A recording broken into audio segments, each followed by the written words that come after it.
खुशनसीब होते हैं वो बादल जो दूर रहकर भी जमीन पर बरसते हैं, और एक बदनसीब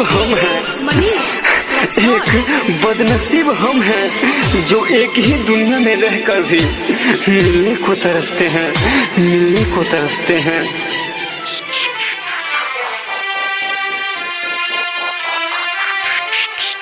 तोहरो के केहू भूल जाई हो, ओह दिन याद हमरे आई हो। तोहरो के केहू भूल जाई हो, ओह दिन याद हमरे आई हो। घुट घुट जियबू चैन से न रहबू, सुन सनम हर जाई हो। घुट घुट जियबू चैन से न रहबू, सुन सनम हर जाई हो। तोहरो के केहू भूल जाई हो, ओह दिन याद हमरे आई हो।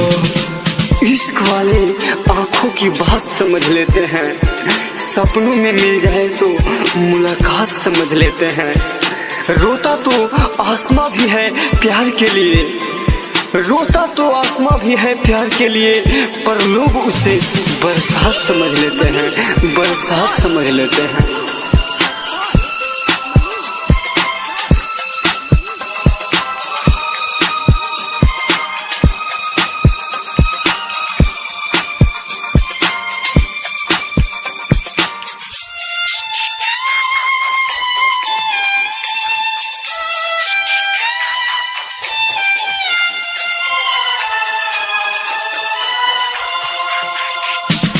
जहर जुदाई के सह नहीं पैबू, साथ में अकेले रह नहीं पैबू।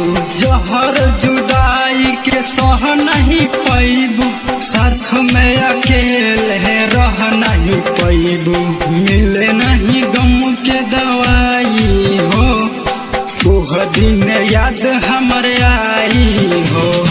घुट घुट जियबू चैन से न रहबू, सुन सनम हर जाई हो। घुट घुट जियबू चैन से न रहबू, सुन सनम हर जाई हो। तोहरो के केहू भूल जाई हो, ओह दिन याद हमरे आई हो।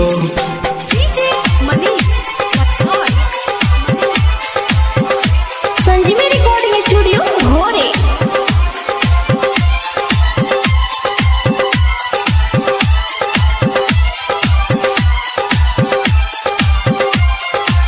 हम उम्मीदों की दुनिया बसाते रहे, वो भी पल पल हमें आजमाते रहे। हम उम्मीदों की दुनिया बसाते रहे, वो भी पल पल हमें आजमाते रहे। जब मोहब्बत में मरने का वक्त आया, हम मर गए और वो मुस्कुराते रहे।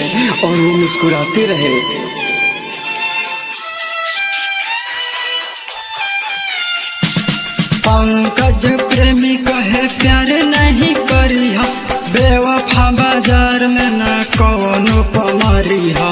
मुकेश सोनू कहे प्यार नहीं करी हा, बेवफा बाजार में न कौनो पमारी हा। सब केहू तो के रोवाई हो, ओह दिन याद हमरे आई हो।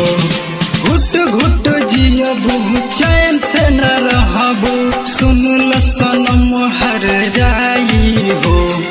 घुट घुट जियबू चैन से न रहबू, सुन सनम हर जाई हो।